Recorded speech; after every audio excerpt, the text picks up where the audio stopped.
So we're here today to talk about Shudong's research in pancreatic cancer, and I'd like to thank you all for joining, and thank you all as well for expressing a desire to donate to Shudong's research. It's a really exciting time for Shudong and the work that she's doing in terms of taking the work that she does in our research laboratories here, and we're located directly in the Bradley building in UniSA, where Shudong and her research team are working. Shudong is, I would say, almost unique in an academic drug development scenario in terms of covering all of the process from working with a new target in cancer, identifying ways to develop new treatments specifically against those targets, advancing those through the various stages of drug development, and then taking them into clinical research as well. And I think that's been a great success story for Shudong, for the University of South Australia, and hopefully as well for the patients in the future who might be benefiting from the treatments that Shudong develops. Obviously, Shudong works very closely with a commercial partner as well, Centra, and you can see one of the posters here regarding one of the new treatments that Shudong is developing jointly with that company. So I'm going to hand over to Shudong now, who's going to give you much more of an insight into her research. Thank you very much, Alan, and then for your kind introduction. So I'm very pleased to have the opportunity to have conversation with you. And I really like to thank you for your support and enable us to take the drug into the clinic, particularly against the pancreatic cancer. So today I will just have very briefly introduce to you about our research and then how we get so far, and then identify these drug molecules and then able them into the clinical trials, and then hopefully will generate the benefit for the patients. So the next, without further ado, I'd like to have a few slides to present it to you. And after this presentation, and we have time, we can have a conversation. So I will be very pleased to answer all your questions, and together with Professor Alan and Buddy. So today is mainly focused on the new treatment for pancreatic cancer, and then I will take you through to tell you how we developed the Auceliciclib, and then what is the stages of development for this drug. I will only focus on pancreatic cancer, although we know this drug is working very well against the other cancer types, but today this is the focus will be. So the pancreatic cancer is a devastating disease, and then with very disappointing statistics. The overall 5 years survival is less than 10%. The rate has not improved in the last 40 years. The current standard care is surgery and chemotherapy, but not effective because of the highly aggressive nature and the late detection of this disease. And also the absence of effective therapy, and even the chemotherapy currently initially ineffective, but very soon become resistant. So the most recent studies on the genetic profiling and the molecular profiling reveal that pancreatic cells acquired malignant status through the 5 signature genetic mutations that are the CDKN2A, KRAS, the tumor protein 53, and the SMAD4. The CDKN2A is the CDK inhibitor protein 2A, and which is in the normal cells and inhibit CDK4 and 6, and then regulate the cell cycle. The mutations and deletions of the CDKN2A is found in 90% of pancreatic cancers. This results in upregulation of CDK4 and 6, and that drives uncontrolled growth and the proliferation of cancer cells. So there is a very strong rationale for us to target CDK4/6 in pancreatic cancer. So we have developed an innovative CDK4/6 inhibitor, Auceliciclib, for the treatment of pancreatic cancer. So in general, the cancer cells are diseases of uncontrolled cell division. And the cyclin-dependent kinases is the key regulators of the cell division. And then CDKs are less regulated in more than 80% of all human cancers, not just pancreatic cancer. Therefore, it is the hallmark of tumor malignancies. The CDKs, Auceliciclib were able to inhibit the CDKs and then prevent or stop the cancer cell proliferation. So Auceliciclib we focused on here, and then this drug is the most potent and selective CDK4/6 inhibitors identified to date. It has a unique chemical structure, and that allowed us to patent our invention. This drug has a very good safety profile, both in preclinical settings and then currently in the patient cohorts. We have been looking into it. And then drug has demonstrated anti-tumor efficacy against the multiple preclinical models. So how have we identified this drug or any drug? So drug development is a very complicated process, yet is highly regulated, and then can be divided as 4 stages: drug discovery, preclinical development, clinical trials, and then finally approval for the marketing. This is a slow and expensive, highly risky enterprise, up to 15 years, $800 million from inception to a launch drug. But with our capacity and then expertise, we're able to halve the average time required to develop a new drug. So in the discovery stage, we start with identify the genes or proteins that is critical for cancer development. Typically, we address 2 questions. Does the gene protein involved in cancer development? Can we interrupt the cancer development by block the gene or protein? We then design and synthesize large numbers of compounds and test against this assay of the target. And then we pull out the positive leads. However, most cases, the lead compound does not have desirable drug profiles, particularly like safety and efficacy. We therefore optimize the leads by creating variations to eliminate those problems, provide the proof of concept that the lead has the desirable properties. The next stage is the preclinical development. This stage, we need to confirm the drug candidate. This involves in development of chemistry, manufacturing, and then quality control, and to identify the formulated dosage for the clinical trials. We also must establish the safety in large animals, such as monkeys, and then to identify the metabolism and then to confirm the efficacy.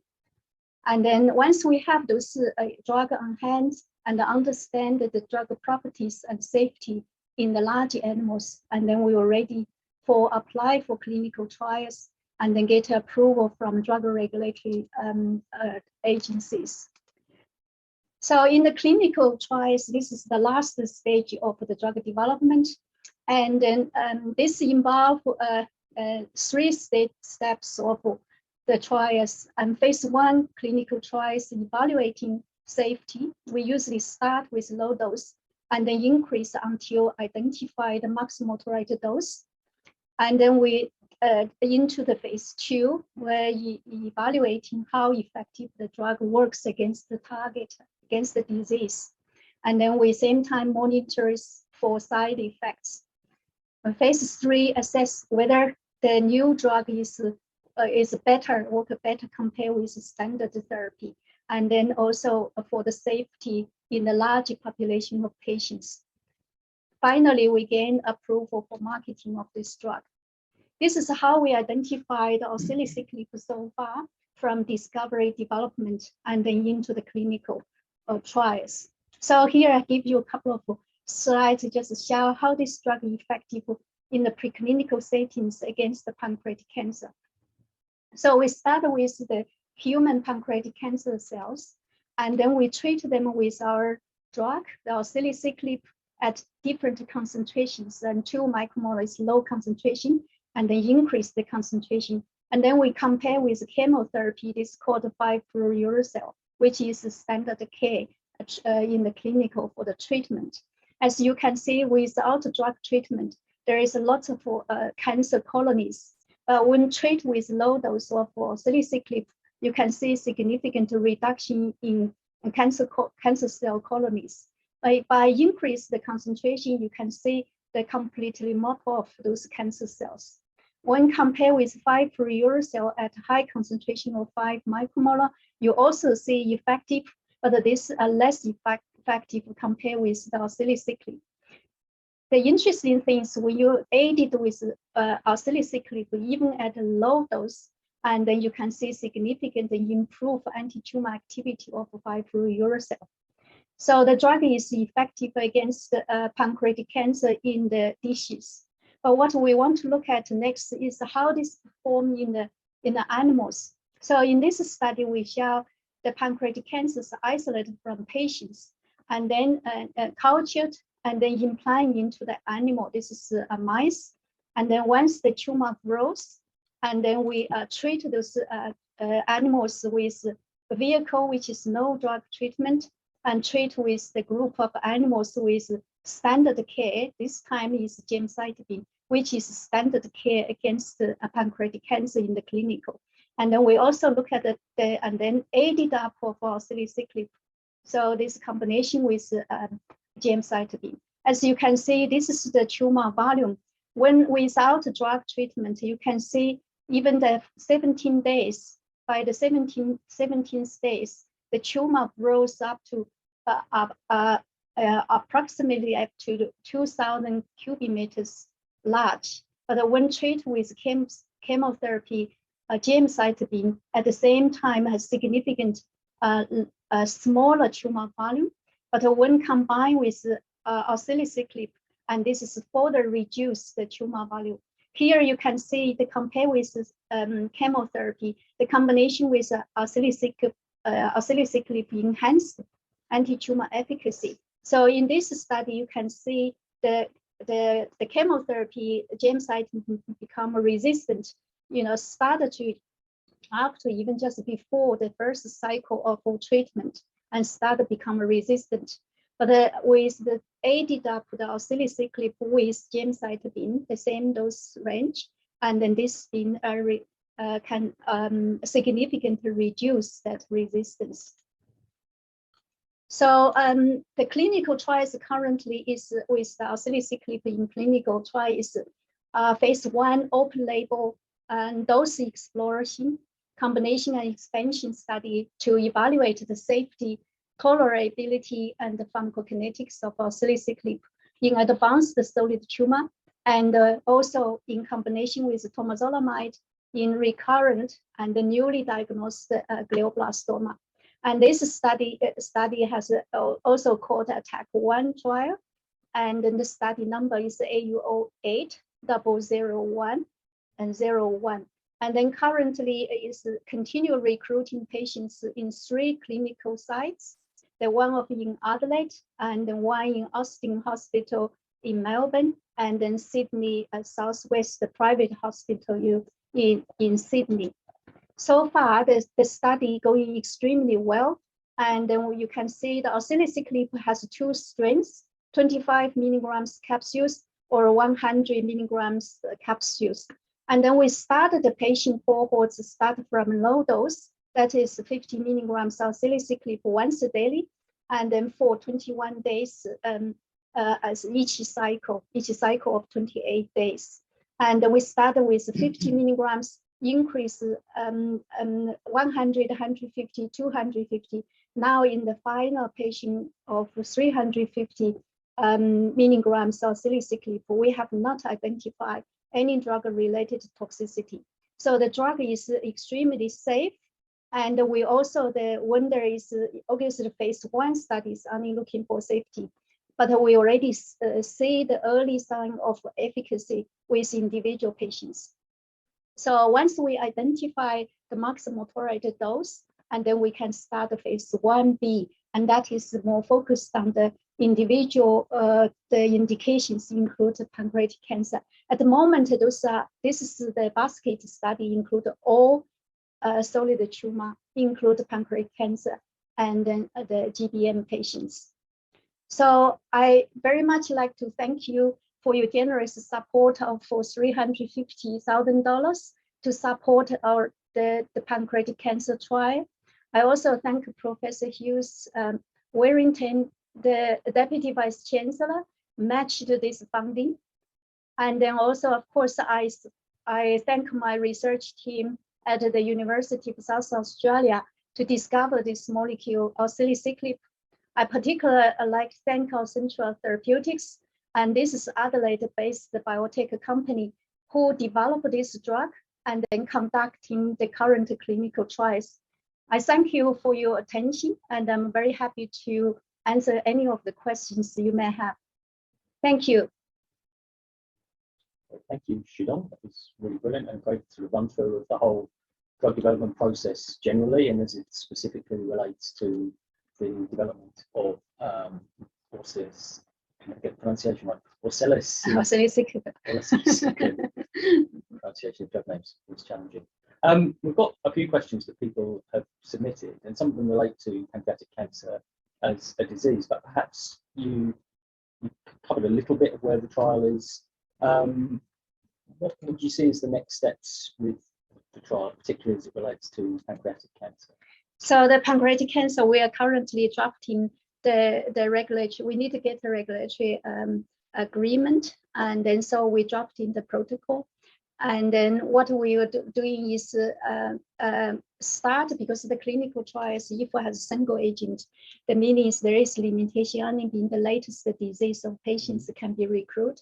What we really want to have more patients, particularly in the early stage, able to benefit from the trial, because as you can see, the preclinical data is able to address the resistance of the current chemotherapy. We don't want to wait until a patient becomes resistant. We want to early interference, and therefore we have designed a study which combination with gemcitabine or temozolomide, and then both of those combination and therapy, hopefully we will address the early stage of this disease, because once developed, because the pancreatic cancer is such a disease, it's a very short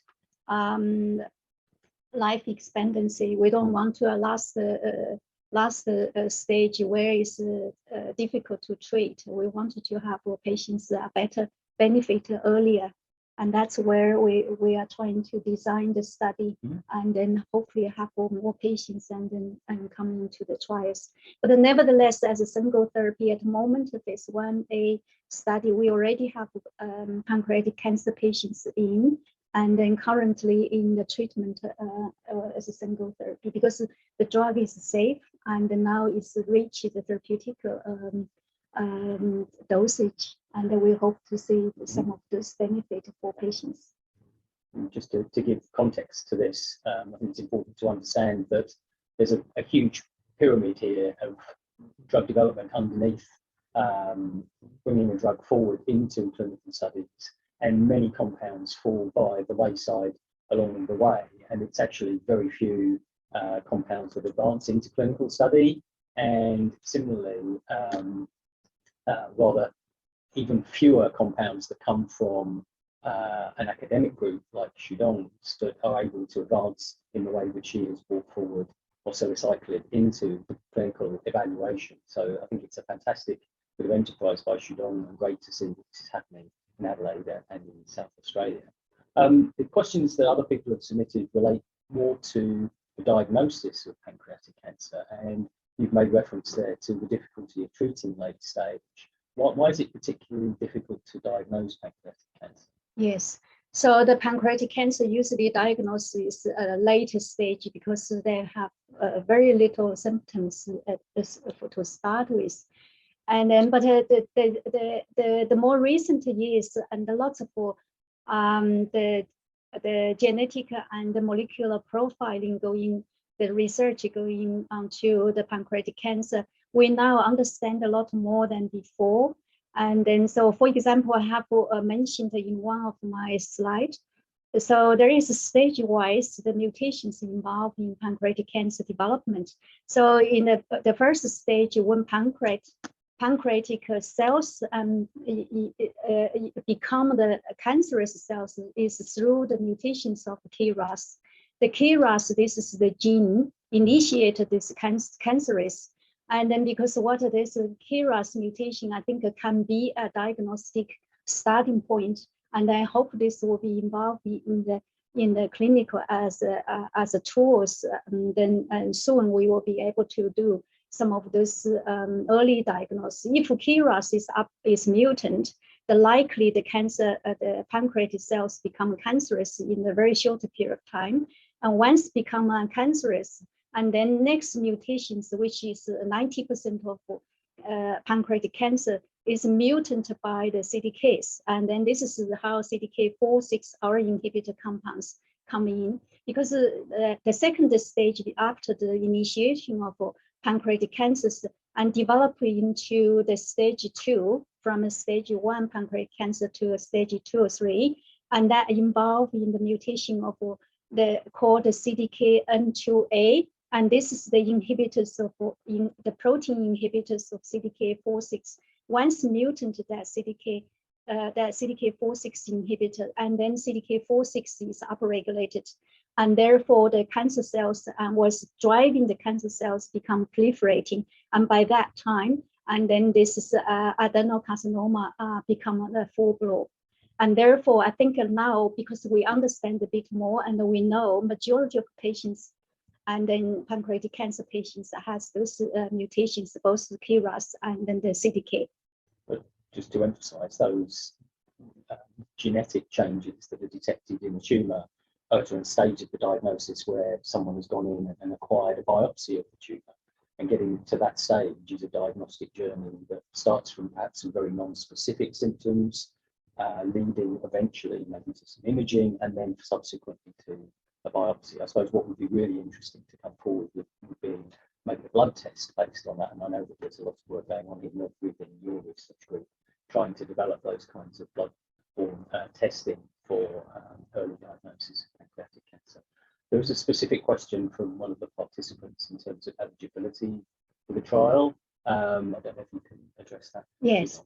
So the eligibility for trials, and then at the moment is phase 1A, and those details of a protocol and trials that you can find from Australia, New Zealand clinical trial website, and then the list of all the eligibility criteria and the more details in there. And also I'm available. If you can write to me, I can point you in those details, because there are a lot of eligibility criteria for the trials. And then for the numbers of the trials in phase 1B, and then from phase 1A to phase 1B, we planned up to 50 patients to be recruited in the trials. But this, as soon as we can raise more capital, so we can increase the patient numbers. And then it's very important, this one, why we ask for support is because the combination of your donation of $350,000 plus university support grants for the total $700K enable us to increase about 6 patients into the trials. So each of those trials costs about $120,000 per patient. So it's very important. That's why I appreciate your joining this journey and fighting against this disease. And then obviously we have a good drug, we have good science, but we also need financial support, because and that's how it costs us to do each trial. So we like to have more patients if any of those conditions can be met. So the patient numbers at the moment, we budgeted for 45 to 50 patients in answer your question. I mean, I think it's really interesting to raise that subject of funding. I mean, one of the questions that was submitted was, is there much funding for research, and maybe pancreatic cancer doesn't get as much publicity as other cancers in terms of raising money for research? Yeah, we develop a drug, we do whatever we can do. Some of the limitation is there. I mean, you've definitely had funding from government sources in the past. I suppose it's all on the kind of pathway towards developing a portfolio of different agents and then evaluating them against different types of disease and targeting tumors that are specifically very difficult to treat, hence your interest in glioblastoma and also pancreatic cancer based on the research that you've done in the lab to confirm that those are appropriate tumors to target. Mm. Yes, I can see your question about the mutations on those SMAT and then KRAS. Yes, KRAS is the oncogene. Actually, there have been mutations in find other cancers, particularly in the colorectal cancer and then related cancers. So I think this is important. But the overall, they stimulate the cell cycle, and then proliferating of the cancer cells is the major outcome of all those mutations. So target cell cycle is the targeted therapy, and then we use the targeted therapy address those significant unmet medical need. Okay, there's one final question. We're kind of running out of time a little bit, but is your drug what one might consider to be a targeted therapeutic? I mean, you've mentioned the specific mutations in the CDK inhibitor that have been identified in pancreatic cancer. Yeah, those are definitely targeted therapy. That's why when I describe the drug discovery stage, the first thing we do is identify the target, and that's the target is the oncogenes or oncogene production of the proteins, and that's our target. In this case, in Auceliciclib target the CDKs, and then that is the major regulatory the proteins in the many of those cancers include the pancreatic cancer. So in summary, Auceliciclib is the targeted therapy, and that's why the drug is safe and less toxic compared to chemotherapy, because the target cancer cells, not normal cells. So that's why you can see in the clinical trial, our data demonstrated the drug has a very good safety profile. And then even we started from 50 milligrams and then going up until now 350 milligrams, we don't see the drug-related toxicity. So I think we've probably wind it up there. We've got certainly Shudong's indicated that she's very happy to respond to requests for more information by email or direct contact. Certainly would welcome that from anyone who's on the line today. I'd just like to wind up this webinar by thanking Shudong, thanking you all for attending and for your support for our research here at UniSA. Without the support, as Shudong has indicated, we wouldn't be able to do this research and we wouldn't be able to advance these compounds into clinical trial in the way that Shudong has done so successfully. So thank you very much. Thank you very much. You always can contact me. And then actually I got almost a daily basis with lots of patients inquiry. And then I always the first thing to respond to. So please contact me if you have any questions. I think you can find my email address easily, isn't it? Sure, you just search Shudong Wang at UniSA and you'll find Shudong. So thank you. Thank you, Alan. Thank you.